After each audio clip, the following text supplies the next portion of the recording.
welcome back to another exciting adventure on Riding Through the Unknown. Ooh, almost got tongue-tied there. I'm your host, Michael, and tonight I'm joined by a guest who was a previous guest, and so I am so blessed and honored to have her back on. And I am going to hand it over to my guest to let her introduce herself how she wants to, since we already did the full intro on the previous episode. So I'm going to turn it over to the one, the only, super amazing, informative Geraldine Orozco. Michael, thank you so much for having me. It's such a joy to be here. My name is Geraldine Orozco, and I'm an epigenetic psychotherapist. I'm an intuitive and a life force cultivation master. And I try to teach everything to do with the multidimensional nature of our reality. And yeah, I'm just excited to be here and talk about, deep dive into whatever we want to get into today. You know, and your background is so unique that it's like, how do you even begin to be at the levels you're at on those? Because they seem like in-depth, long research into each one, but yeah, you have 1, 2, 3, 4 of them. It's like, how do you find the time? To be honest with you, how I got into this information is actually my connection to the field came first. So I was kind of educated from within, and then I sought formal education to support and to, I guess, verify and fact check the things that I was, validating internally and observing internally. I went back to school to learn. I became a medical pranic healer essentially after my contact experience in 2013. And what led me to the contact experiences was hours and hours of meditation, sometimes up to 9 hours of meditation, where I would just sit and unpack and really explore my own mind. And that's really where I learned about how we function, psychologically, from my own perception. And then later on went back to school to learn. So I'll backtrack. After the contact experiences, these psychic abilities became available to me. And many years later, when I went through hypnotherapy, I began to download information about holographic DNA and about the connection between DNA, this genetic blueprint, and our spiritual, our ascension experiences and multidimensional experiences, and how those memories are programmed in our DNA bioelectrically. So I was shown all this information about that, and I went back to school to study that, and I wanted to learn. Are we just making this stuff up? Is there some truth to it? And yeah, it was exciting to be supported by the science and research and so much amazing information from ancient wisdom schools, as well as our modern sciences, which I think are catching up now. That's a shock. It was a wonderful experience, yeah. Well, I'm glad. And one of the things you mentioned right off the bat that kind of piqued my interest is when you said holographic DNA. Is that referring to what they call the junk DNA or the inactive DNA that's in us? Right. Yes, it is. Essentially, if you understand the nature of the construct of this reality, which you and I experience at the very quantum level, every cell, every molecule, every system of energy is essentially toroidal in its form, in its procession of energy, and that creates fields. We're basically swimming in a field of infinite potential. And so the holographic nature of this universe is actually one of the most important things it's a foundation of understanding that should be underneath everything, really. Your meditation, as much as your ET contact, as much as your healing, And so what I discovered was that not only is this system holographic, but essentially our bodies being a holographic projection that project from DNA being the blueprint from which everything is gathered, information is expressed. And so the depth of the amount of information that we pull from DNA is not just the genetic makeup. It's not just the protein writing system, which only takes up 2% of DNA, but rather, even the co-creation of life experiences is programmed and memorized in our DNA. It's passed down through generations, and it really defines people's lives. It defines their paths. It defines the influences that will catapult them into powerful life experiences, traumatic experiences. So all of this is in the holographic DNA system. And what I more recently found out with my work over the past 10 years is essentially that in our DNA, we also pass down psychic capabilities, our intuitive capacities. And we kind of refer back to ancient shamans and many of the ancient mystery schools who talked about how the connection with the ancestors was something that was passed down through the blood. It was passed down through the DNA. So, that is very true. And so there's really an entire structure to this, what we call junk DNA. And someone that has done magnificent work to map out this element from the biological and also philosophical perspective is Michael Levin, who talks about the bioelectrical memory system of the morphogenetic field. And how I found him was that I was shown the system in my hypnotherapy session. And then I researched, looking everywhere, trying to find some information about that. And he was the one that came up because he was a groundbreaking biologist that had discovered the field that is actually reading the morphogenetic field, the instruction manual of how we come into form. So anyway, it's just magnificent, and our human bodies are so divine and complex. So yeah, it's very interesting. It is interesting, and I've often wondered, and you may be able to answer this with your background, is I did the test, the DNA test, and my parents did through Ancestry.com, and they give you a nice little Venn diagram that says this is your father's DNA, this is your mom's DNA. But then there was a section of DNA that didn't belong to either parent.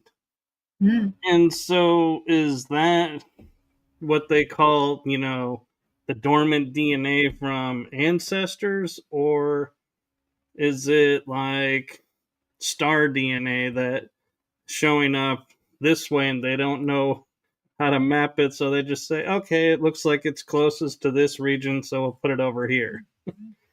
Yeah, I think that's such a wonderful thing that you brought that up, because something that has been really coming up for us in the study of biology is how far back the human race actually goes. And I think that we're pretty young in understanding our genetic makeup. We're very young in understanding the origin of life and the origin of races and our historic evolutionary progression. How did we come to be the races that we are today? Even historically, there is a major gap in the evolutionary history that we have. And this has been pushed a lot by evolutionary scientists and people that push that concept, maybe specifically out of Africa theory and also the Big Bang theory. But I believe that a lot of that will be rewritten, and we'll begin to understand that our ancestry goes far, way beyond that. So in a sense, you're right. It's kind of like the unknown aspect of your DNA that's hasn't been sequenced, that hasn't been matched or mapped. I do think that our sciences, with the advancement of AI and robotics now, I think that a lot of DNA sequencing is going to really progress in the coming years, to the point where it will create an entire bioelectrical signatures of genetic information, which is different. It's not right now we're looking at, what is available to us through our genes and through the races that we have. But when we look at bioelectrical signatures, it's also going to help us understand somewhat timelines, where we originated from, where we come from, how we are progressing through these different civilizations through history. So I think that a lot of people have of course, starseed memory, I think it's another layer of DNA that's in the holographic system, memory system, and I think our sciences are too young to get there, because we're still figuring out our human DNA. But people that know my work know that I am not a big fan of those genetic sequencing companies because of what they have done historically with our genetic data. They have, made you pay basically, $100 something to donate your DNA, which is super, super important. And it's basically it's the map of you, who you are and how you function, and that data has been sold to many of these corporations that have been utilizing that to build the models of artificial intelligence, which will be used now for the future medicine. So yeah, it's interesting. We'll see what happens, but yeah, it's a good comment. Well, and I'm also curious because we're learning as we're evolving, so to speak, or awakening, whatever term you want to use. I have had memories where I'm like laying on, I guess you could call it a holographic med bed if you want to make it easier. But the sequence that's in there, I've tweaked it and changed it. So therefore, does that mean when that sequence is inserted in and I'm me, the DNA that I gave, say, to like Ancestry or that somebody else has through other means, is no longer valid because I have altered my genetic code? Not exactly. To alter genetic code, you know, you it's not really about altering genetic code, and the kind of alterations that you're talking about are epigenetic, which is like the superficial level of DNA, of the information that is being input. So your genetic code is one base code, never changes for your whole life. What does change is the epigenetic of it, the influence of that. So all of your environment, your emotions, all that stuff, which is it's basically writing the upper layer of your DNA. Okay, and so the sublayer, the foundation of your DNA is everything that makes up Michael and his ancestry and the traits that the strongest traits that he carries. But if you deprogram and you tweak, like you mentioned, you change some of that information, it's going to change that superficial layer. But as you reinforce, so how you change those kinds of markers is through the alchemical process, which is a bioelectrical process of emotional transmutation. Okay, so that's really how you do it. So how you tweak something. So you change one thought form that you're passing down for many generations, and you transmute that to another thought form that is on a different frequency. That bioelectrical charge, which is infused with new emotions, new thoughts, new belief systems, it will rewrite that bioelectrical system of your DNA, and that's epigenetic. So that will change eventually as you continue to reinforce that, creating new neural pathways. Everything changes. The fascia, bioelectrically, how you are being conductive and moving life force through your body, and also how you are. How the organs and the muscle systems are responding to those emotional changes. That's where you start to really change at an epigenetic level a lot of things about you, and it can influence many aspects of your life. So, all our DNA is changeable, and within the field, we can change and do a lot. The core blueprint of who you are and what you are, it stays the same during this lifetime. But as you progress and the more work you do deprogramming belief systems, essentially what you carry on bioelectrically will change. And that's how people can heal themselves for illnesses. They can end, generational cancers, really, really, really tough things that they're passing down through generations. That's amazing. And as we're talking about the bioelectric field and tapping into it, I can't help but think about like I've had situations to where I don't know why I did it, but I did like put an electric circuit together in a classroom setting where it was live and I could feel the current go through and had no side effects. It's not like I had to go to the hospital, but I Mhm. could feel it and I was fine. Is some people able to tap and utilize like electricity differently? And so that's why some people, are like, I'm gonna throw an example out, and I'm not. This is my guess, but like Danny and Brinkley, struck by lightning several times, still walking the planet. Uh-huh. Yeah. Other people struck by lightning, they're in the ground. So is there somehow we're tapping the bioelectrical field differently that's Hmm. keeping us safe? That's an amazing question.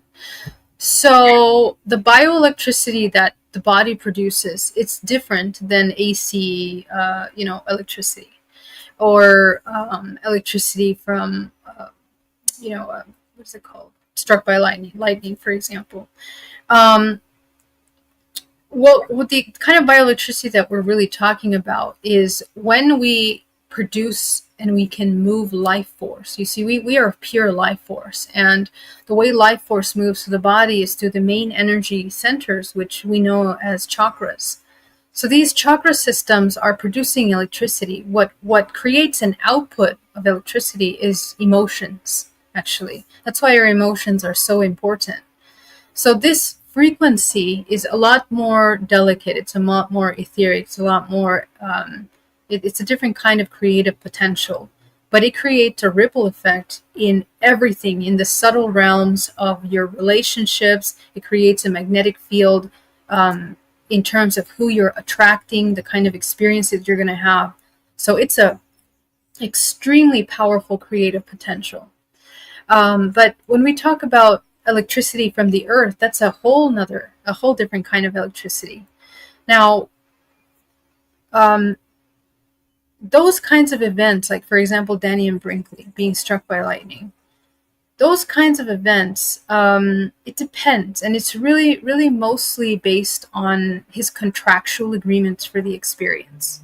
Usually, people that are struck by lightning have very deep contractual agreements with the earth. They have very deep contractual agreements to experience these near-death experiences, to have things activated in them for their purpose and their mission. So these kinds of near-death things are always they're like bridges between the physical and the non-physical world.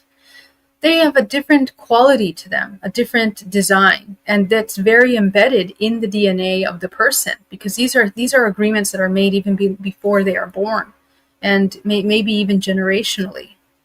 Um, you know, so yeah, I think the relationship that we have with the natural world, with nature, with Earth, it's a totally, we create contractual agreement for the experiences that we need to learn, but this kind of life force that we're talking about, this creative potential that we're creating, it will define the kind of experiences that we have. So, yeah, it depends on contractual agreements, what we're destined to experience for our growth and our evolution. Yeah. I also wonder sometimes if it's not something in the DNA because I can go to like a light switch and I can see a blue spark go into my finger, and we have a piezoelectric clicker, Hmm. and I can put it anywhere on the body and click it, and the spark, I can feel it, but it's not like where I see a lot of people go, oh, and they jerk their hand or jerk their leg away. I'm like, yeah, I felt it. And so I wonder sometimes if something in the DNA is like absorbing the electricity differently, and that's why I can, have the experiences I have. But I will say I've never wanted to test the effects. Like, I'm not going to go up to a live wire on the ground somewhere and go, yeah, I can handle that and pick it up. No, it's like, I don't Right. have to draw to that. Right.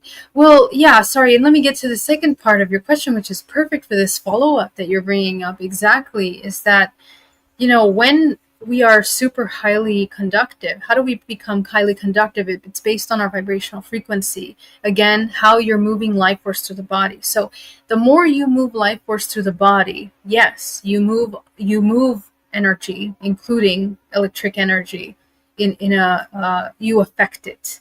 You affect it. Because a lot of experiencers, they have expanded magnetic fields, especially after they have contact experiences. They can affect the field around them. And a lot of them, including, I'm sure you've had these experiences of light bulbs flickering or turning off. I mean, after my experience, for example, for almost 3 months, because first of all, I couldn't leave my house, but when I did, because the level of vision that I had was it was just, my body would hurt. I could hear and feel people's thoughts. It was just excruciating sensitivity for me at the time, because I didn't understand it yet. It doesn't have to be excruciating for everyone. And it's not a scary experience. But when I went to, I could hear my neighbors like 4 houses down from my house. I could hear them talking. That's how sensitive I was.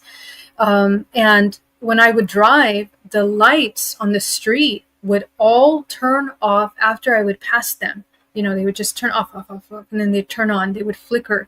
Things like this. I would touch computer systems. Sometimes they would overheat and just burn out on me. So just like you have a different level because you're developing your range of vision. And remember that, the human spectrum of light, it's a very limited rainbow spectrum of color that we see. And so when you open and activate your faculties already, you're expanding your vision, which means you can see more things. You might see gamma, you might see other ultraviolet things, where you can see the etheric realms more openly. So these are the realms of energy. And so you literally master energy. You are connecting with energy, manipulating energy even. You can move things and you can affect everything around you. So this is part of those activated faculties. Yeah. That's amazing. And it brings a question to mind because we're talking about seeing different wavelengths and everything. Is in my house, when I would get home, I always would have the lights off because, I'm by myself, so I don't need a light on, to say, hey, I'm home. I know where everything is. Yeah. But what would be interesting is I would go and I'd look in the living room and it'd be pitch black. But I would notice when I would almost like center myself, if that makes sense, I could Mm-hmm. open my eyes and then I would see like little wave lines where the furniture was, where the walls were, where openings were. There would be like a void in the lines. And so I knew the path. And it's like Mm-hmm. I called it nocturnal vision Yeah. because I was able to maneuver through the dark. And I'm wondering if that's what you're talking about, is tapping into that field. And I was able to see it, but I haven't mastered it because I can go to other places and I'll be like, doesn't matter how zen I get, I can't tap into that again. Interesting. Absolutely. Well, when your vibrational frequency is high enough where you're connected to the quantum field, everything is a field and everything is something that you can interact with.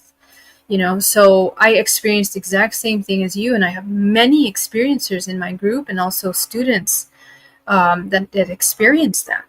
So, which leads us to understand that under the right conditions, under the right training and working in your energetic body, you can have night nocturnal vision.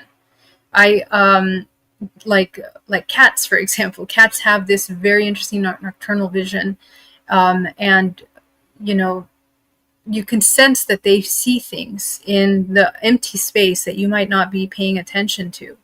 So, for example, when I first activated my abilities, I had that same thing where I would be able to see in the pitch dark of night. And I had a cat back then that would look in some direction and I would be able to see the shadows that she was connecting to.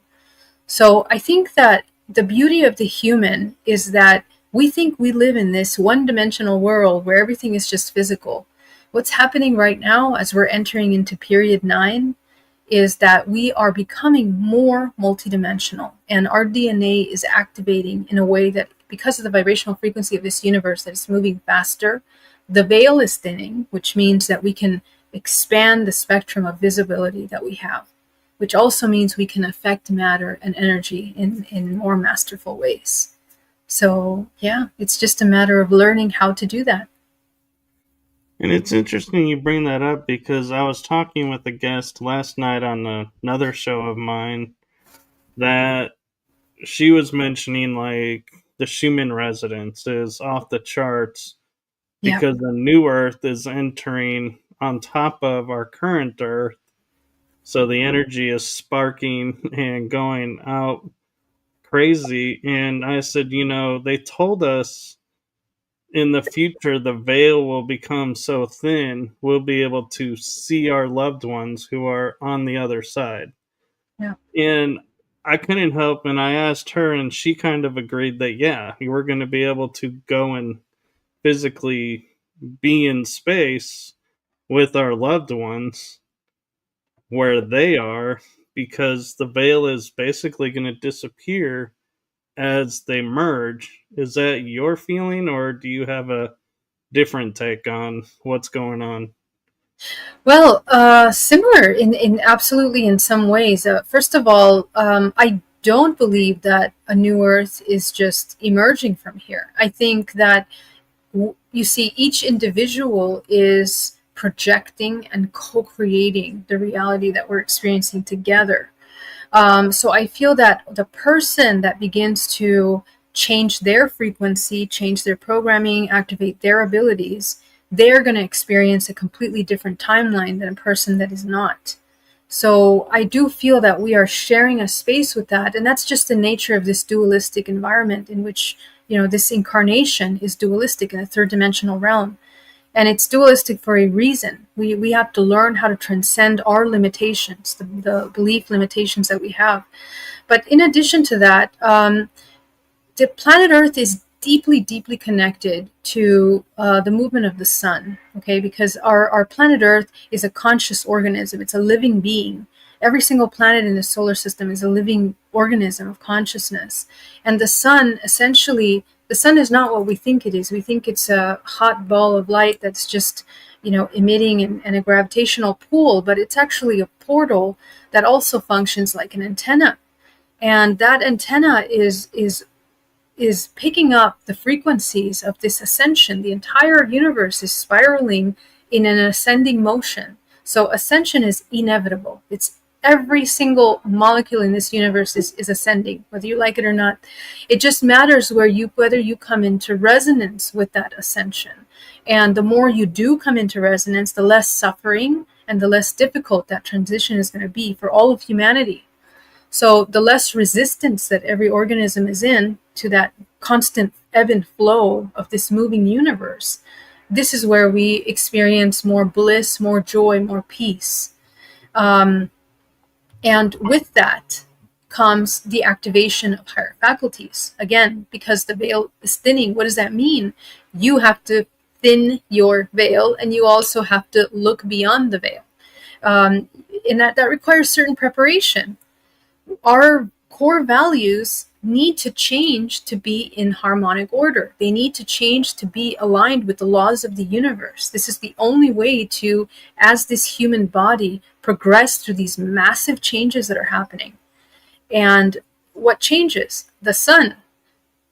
Whenever you start entering into a higher octave, when the universe goes into a higher octave, the suns of those solar systems are always going to activate tremendously. And we have an uptick, very clear uptick in solar activity in the past.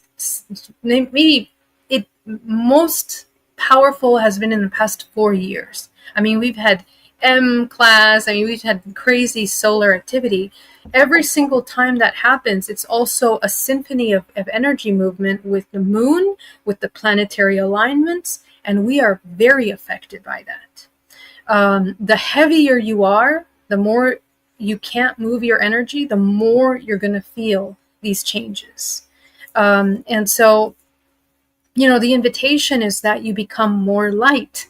The more light you become, the less you attach to the physical form, to concepts, to limiting beliefs, the more you flow with this evolutionary system.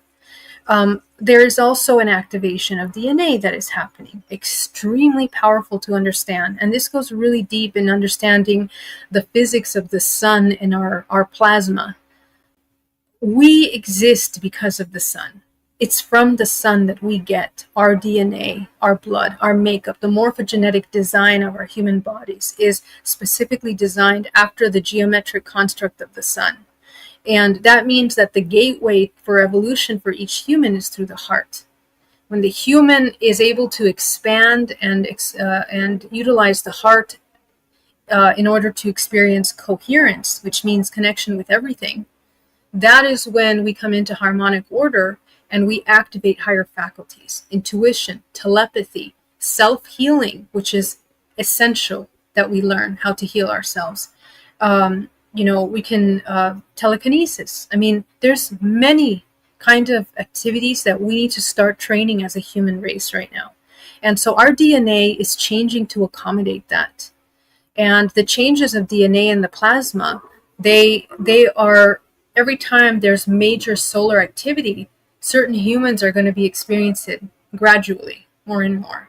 So this is kind of how I see what is happening, but it's a very special time. It is, and you actually brought up two questions that I hadn't thought about, and I'll give them both to you, and you can answer them as you see fit, if you can answer them.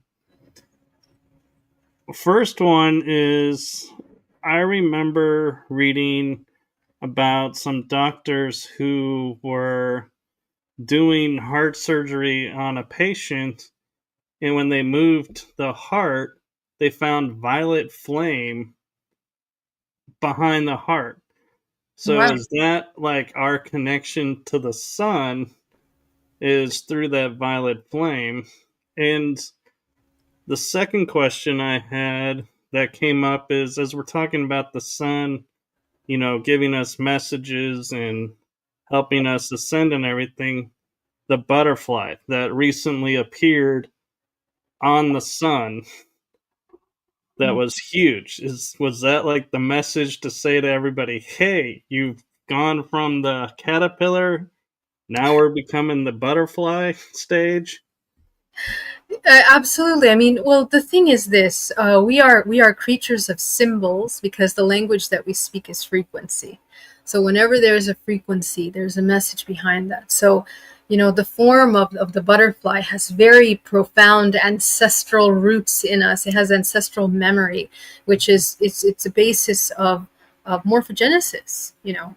So how beautiful that the sun was able to send that to us. And the sun has millions of messages, but those that can pick that up are probably very few. Very few are deeply connected to the sun, pay attention. I was part of a race one time of solar people. We used to, in a sense, not worship the sun, but we would rise with the sun and we would communicate. We would hold up and create this triangular vortex system through the pineal gland, and we would receive images through the sun. And the human race was evolved by the sun in that way. I think that a lot of the human races on our planet Earth have adopted that kind of mentality. The Mayans, the Egyptians. I mean, many solar civilizations we've had on this Earth. So that being said, there are many messages. There's another element of message that is coming right now with 3I Atlas, for example, this comet that's coming by, which is, it's completely changing. You see, imagine the solar system like a living organism. Your human body is not going to have a random object moving around it randomly. Neither is nature. Everything is working exactly as it needs to be, and it's the same for the universe. So when we have something entering into the solar system, there's massive transformations, vibrational frequencies that are changing on the planet Earth. And I think it's an invitation for major transformation for humanity.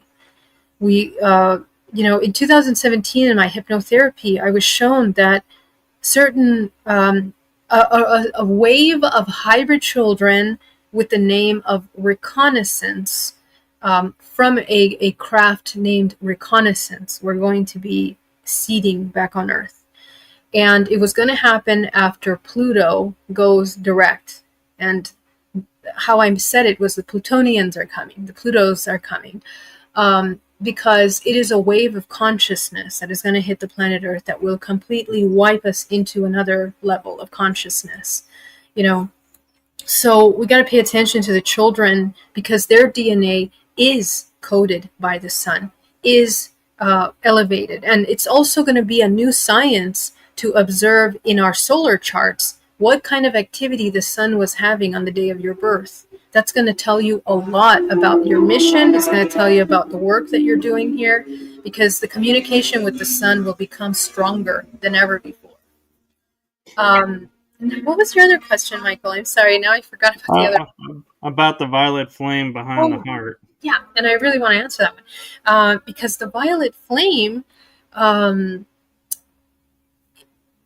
this is one of the most.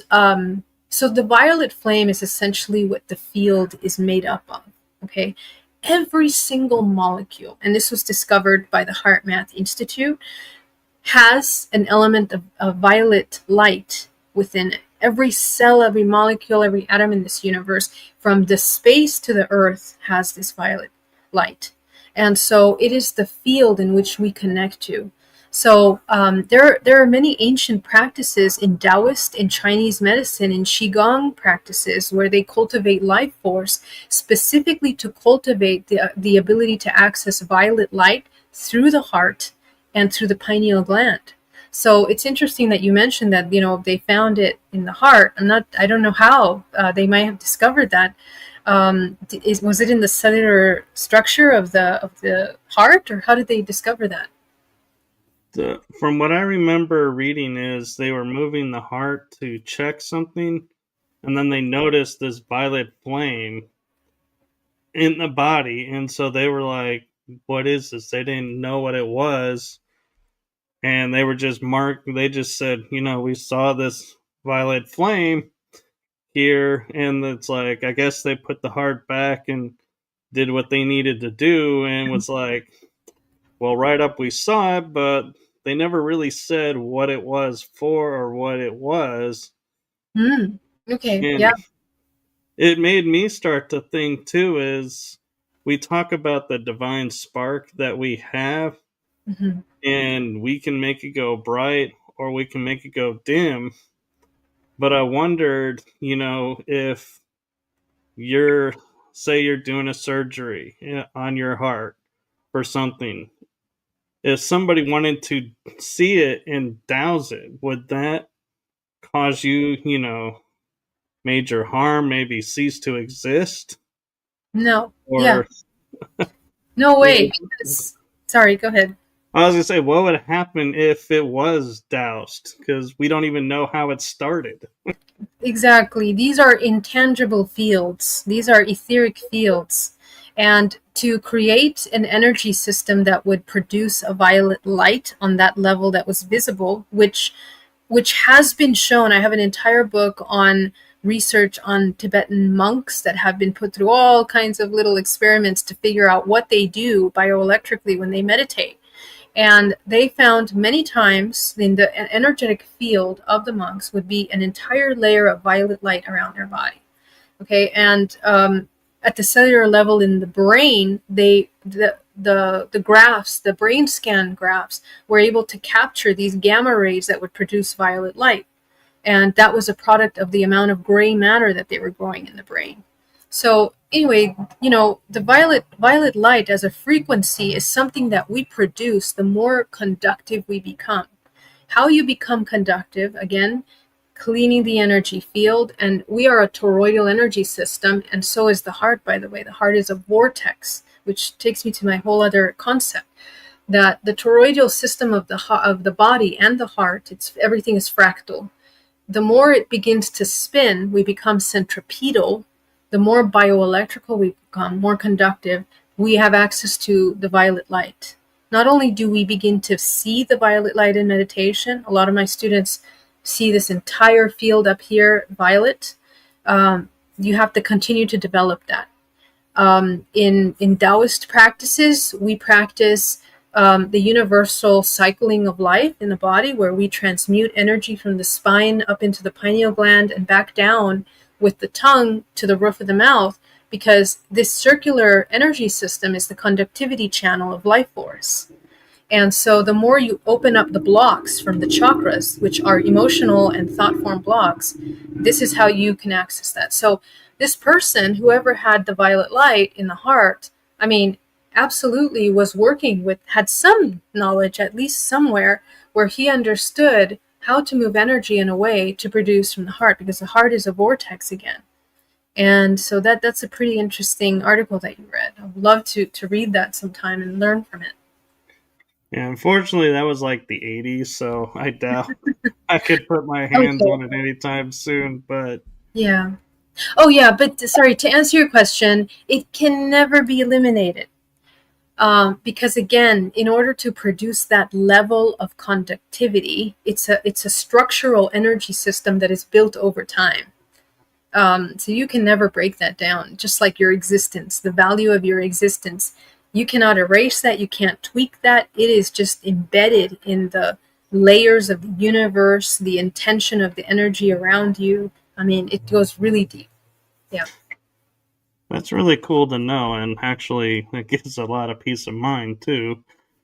Yeah. And we're talking about, the body being a toroidal field, and I studied a little bit with Nassim Harriman, who talks about there being a black hole in every person, and we're like a universe within a universe.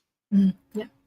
So if we are black holes, so to speak, that's, as science tells us, sucks energy in.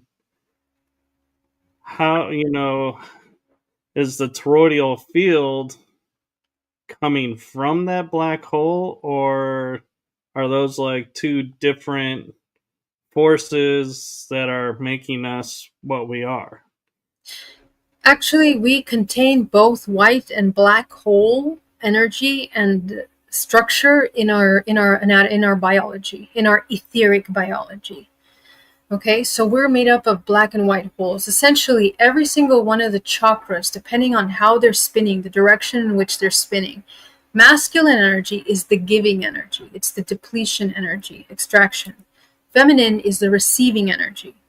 Okay, so you can say the feminine would be the white hole and the black hole would be the masculine.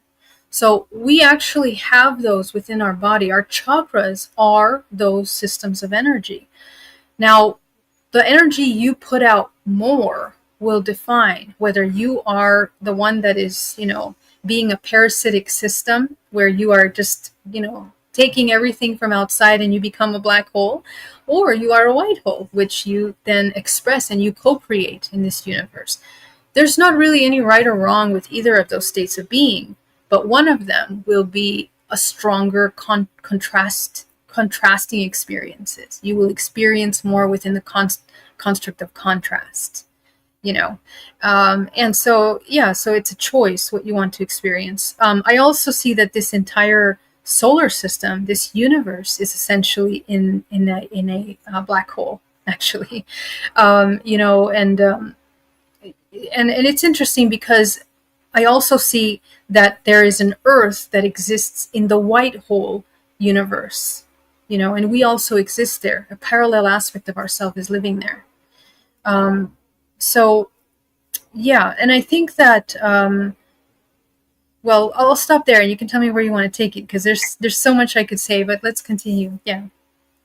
Well, you also, you have me thinking, we're talking about, we're trying to balance everything. Everybody needs to be in balance. That seems to be the key word right now. Hmm.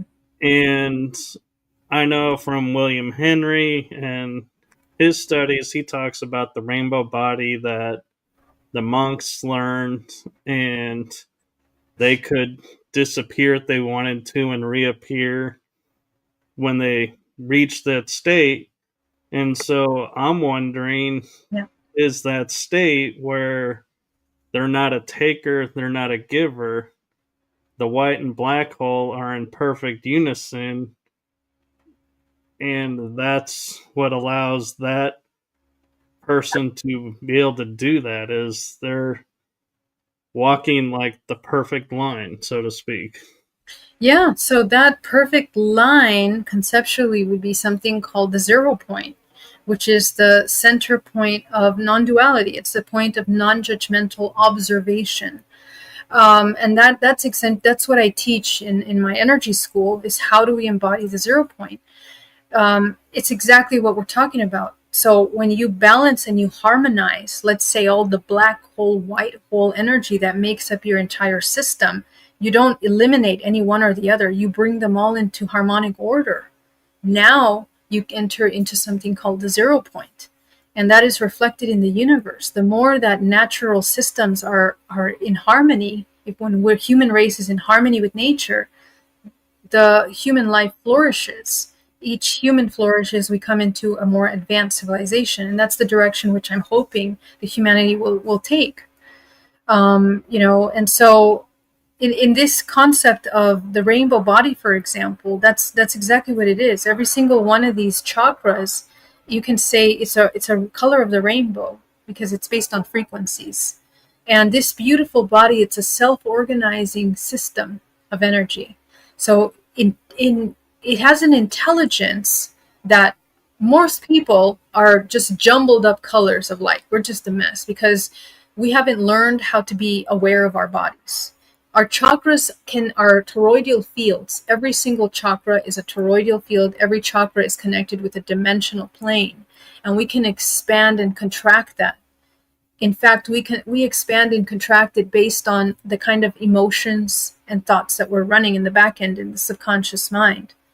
So it's a very beautiful, subtle, and very complex energy system that when you sit in meditation, you start to observe, you begin to really understand. If you can sit in meditation and you can't imagine a sphere or a bubble around your entire body, that's where you start to see where your energy has been leaking from, where you're completely asleep, you're completely unaware. Mostly people can't visualize in the back of their body, So and the back of the body represents the feminine. The front of the body is the masculine. So usually the feminine being our intuitive aspect of humanity, the divine, this divine connection, most humanity is disconnected from that. So the invitation is that the more we connect with the divine, the exercise, the connection to the divine through our coming into harmony, basically, which is the 0 point, we activate higher faculties, intuition, connection, healing, and we're able to come into a more productive co-creative cycle. And we also, in addition to, in the process of coming into this balance, as you mentioned, we're breaking something called karmic contracts. We create agreements for the experiences that we're making. And these are not just everyday relationships. Your ancestors, every choice that they have made has literally called forth your soul into the incarnation of the life that you're having. So the more that you break contractual agreements on a daily basis, this is how you start to deprogram that ancestral influence. And like we were mentioning, epigenetically, you're rewriting the code of the frequency that you're anchoring into the planet. So the earth starts to heal and timelines start to change. So the fact that we create the reality, that level of power is something that we're going to be experiencing more, because time is speeding up and things are becoming manifested more instantaneously. So our thoughts, our emotions, our intentions are rapidly creating, instantaneously creating. So we need to have more responsibility of what we're doing. Now, in the process of cleaning contracts, I've experienced myself that a lot of humans have a hard time with that level of peace. We're not very comfortable with peace because it's really exciting to have drama in life. You want to have all kinds, you don't realize how addicted you are to stress and problems. So for the average person, they find it very struggling to be in a state of harmony and peace. And so the invitation is to learn how to gently regulate the nervous system and to feed from the divine infinite, which is going to be a different level of experience. And the breaking of these contracts, basically you are in harmony with nature. So it's a different kind of experience that one has. And indeed, the body can dissolve. You literally can leave the body. You die essentially because all of your contractual agreements in this lifetime have been completed or met. And that's not, when I say completed, doesn't mean like you did a mission, you served a million. It means that you were able to come into harmonic order, and you can do that instantaneously if you understand what you're doing and why, and if you are truly in agreement with that. So yeah, as you can see, these ancient things have been available. This wisdom has been available to us, but it's almost like now we're just beginning to understand how to truly implement that into our life experience. That's true, and I'm curious as we're talking about like the chakras, and you keep pointing to the ones in the body. Do you interact with and focus on the spiritual chakras? And I think now the count I think is around like 250 chakras around the body at one time, and I'm like, how are they counting these and where are they getting this information from? But it's like, it's almost like in a way they're overwhelming the mind, and it's like you sit there and you go, I'm struggling to get these body in alignment. Now you're telling me there's like over 200 more that I got to get in alignment with. What? It's actually not that complicated. Why? Because you see, the chakra simply means vortex. So spinning wheel, but that's not really an accurate depiction of what chakras actually look like. Chakras are like toroidal energy systems. So, vortex is here, vortex here, and it's a toroidal energy system that runs. And it creates a spherical energy structure. What is a chakra? Every cell of your body really is a chakra. Okay, you have millions of chakras in the body, and they're in ancient Hindu tradition. These were called nadis. They're energy points. We have thousands, and in Taoist energy structure, we have the meridian lines in the acupuncture map of the body. So all of these energy systems, they become blocked when we resist belief systems or we have emotions, unresolved traumas. It blocks the energy. Quite simply, but also challenging, we want to release that. First, we want to understand, acknowledge, identify where it is, acknowledge it, and release it, and move the energy there, which means that instead of resisting, you allow yourself to sit with that emotion, and that's where it starts to open up. So that's how you move the energy. And there's many ways to work with life force. One is psychological, emotional. This is what I do in my DNA reprogramming sessions with clients, is that we go deep into the shadow work of the root of those emotions. Emotions, they are layered into the bioelectrical system. And this layering system, when you begin to observe that, it shows you a map on how you became traumatized and how you continue to reinforce that trauma your entire life. That doesn't go away. That's in your field forever. So there isn't a single experience that you've had in your life that is not somehow held within your energy system of your body. So these are things that we have to become aware of and lovingly, compassionately move through them. This is why people become ill and sick. We have so much sickness in the world. That there is an absolute, every illness has a somatic root, and that somatic root has to be addressed. So to make things short, we can learn how to balance our chakra system. I teach something called GPAC. Very simple. Grounding, which means that you imagine a bodysuit connecting down to the center of the earth, and you anchor yourself to the center of the earth every moment of your day. Imagine if you were busy at work, but you always in the back of your mind kept reminding yourself that you are fully in this body, you are fully in the present moment. It's going to force you to be present with yourself. And that is number one in energy mastery. Two, the P, which means protection, and that's basically your auric body, your energy body. You're aware of your energy body and you know how to own your space. So a lot of people, they get lost in events, outside events, whatever's happening in the world outside. All their energy is depleted. Of course, we're going to end up sick and confused and, angry. But the regathering of our energy, calling it back into the body, that really allows us to redirect the energy inwardly. And that's where we can start to cultivate and build energy, this bioelectricity in the body. Aligning, which is working with the chakras, we can control and demand, and not demand necessarily, but we can control the chakras into balance. So literally balance your root, your sacral, solar, expanding the heart, the throat, the third eye, just a little bit, so that we can begin to move the energy in a way that is aligned with this natural order, with love, with coherence, with connection, with intuitive capacities. And finally, the C, which represents co-creation, which is your crown. Your crown is the portal to the higher self. And the higher self, when we're disconnected from the crown, we're basically just surviving. We're living in survival.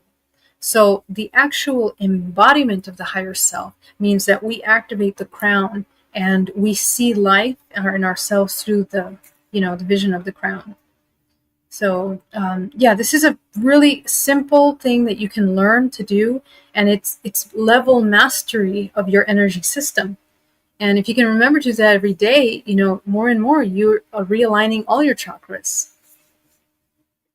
And, that leads me to an interesting question. As the world is what it is today, Yeah.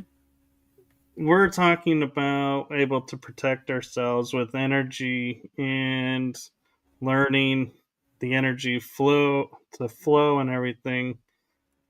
And I start to think about we're coming into an age of using energy weapons, so to speak. Yeah.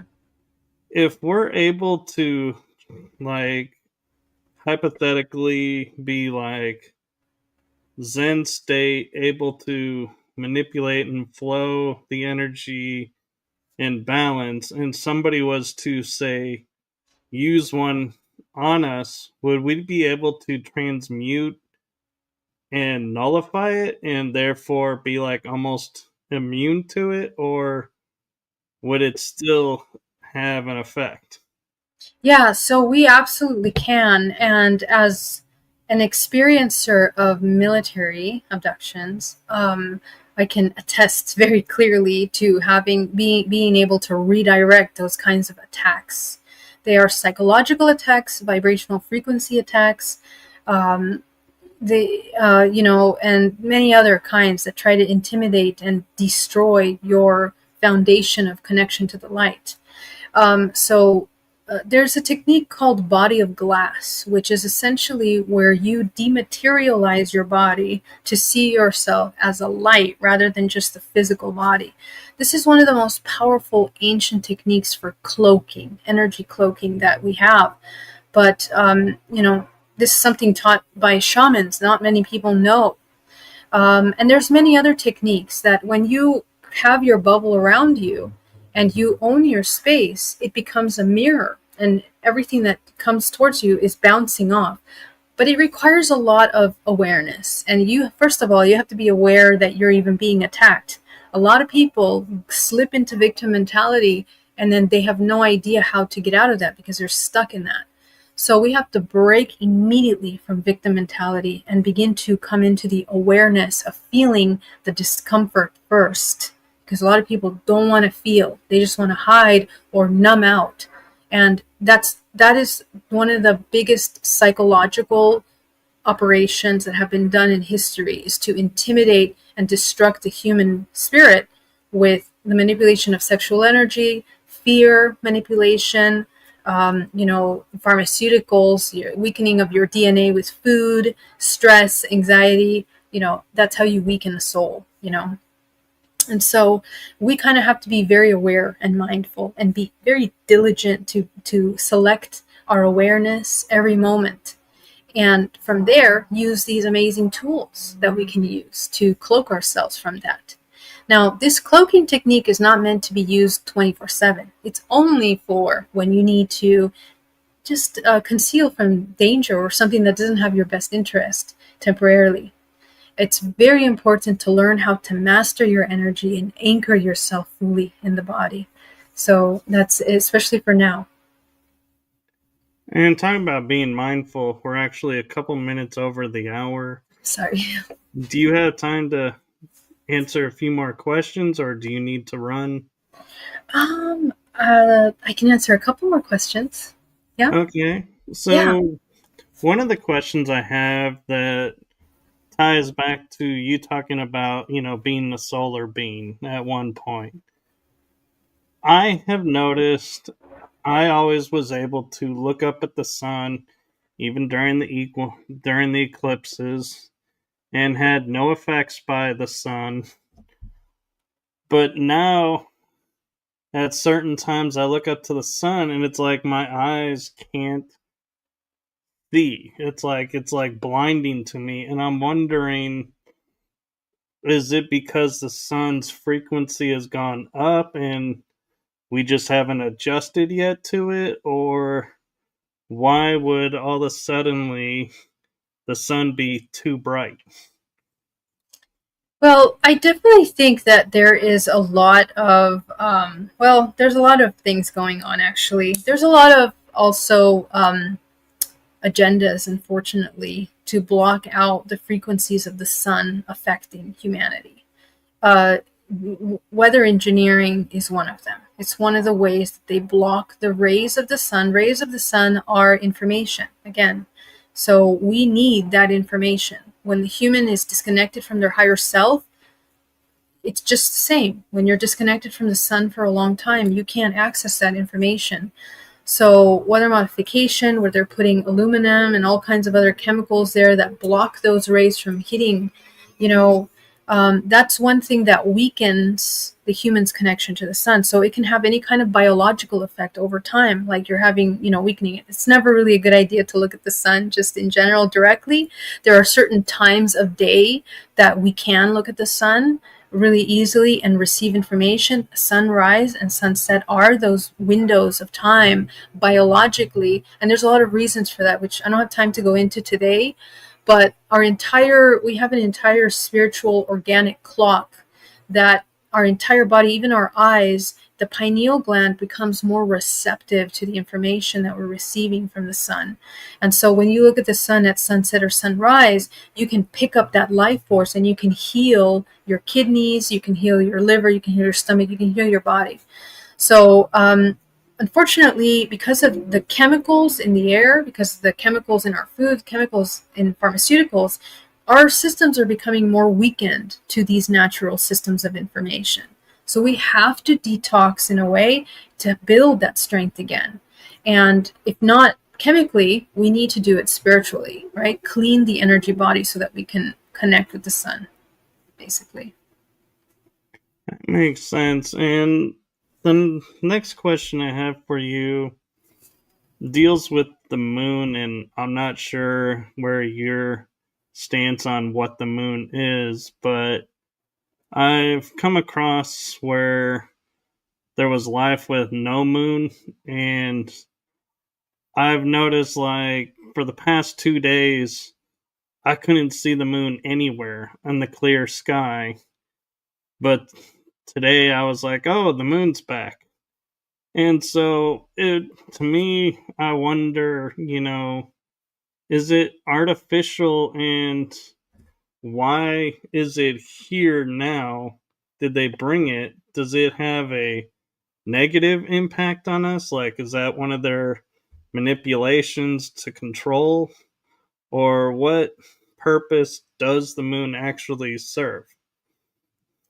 So the moon has a very important role.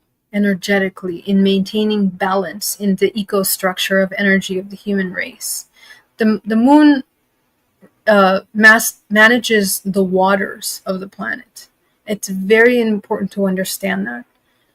The waters are the oceans, all the bodies of water, and they are you, because we are mostly water. We're 68 to 90% water. When you're a baby, you're basically mostly water.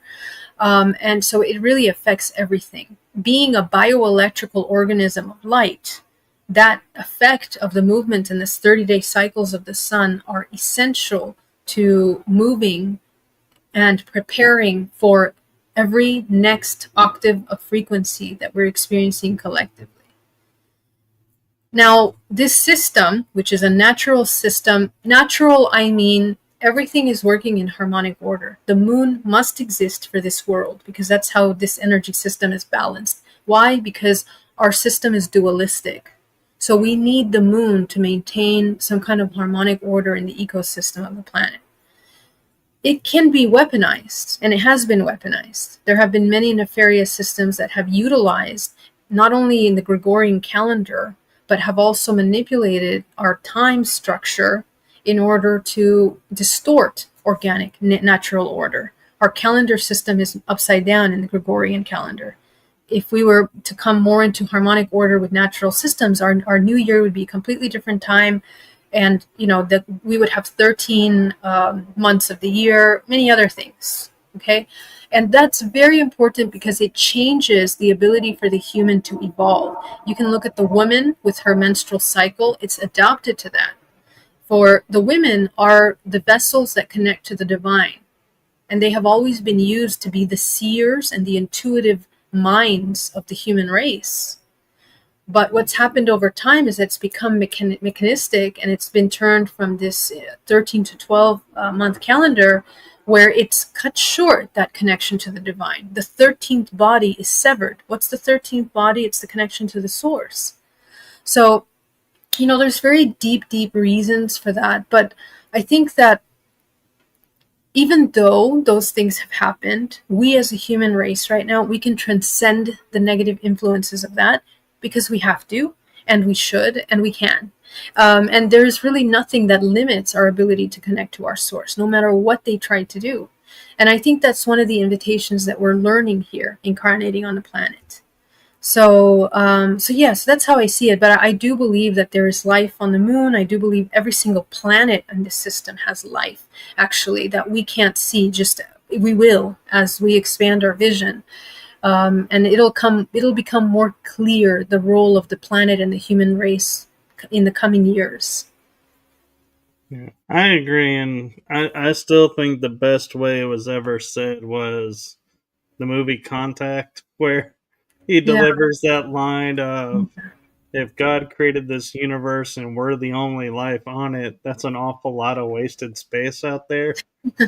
So I'm like, that sums it up. It's like, if we're all that there is, why build this vast space for us? Whereas if there are others out there, it makes sense why there would be the vast. yeah, exactly. Well, I would love to keep talking with you more, but your time is valuable, and I know, and I appreciate you, and we'll definitely have to get you back on because I feel like each time we talk, we get to go to a different layer, a different path, and so thank you so much for sharing your knowledge with us. Thank you, Michael, for the invitation. It's always a pleasure. I love your level of consciousness, and you are super, just so tapped in. And it's a joy to converse with you about these things. So thank you. I hope to be back soon. Yes, and before I sign off and let you go, Yeah. there is one thing that I've been starting to do really with finding out that I'm apparently in this cycle of gratitude. Uh-huh. And so I figured it out after I started doing something. And what it is my heart and my show to you. Thank you for what you're doing for humanity. Mhm.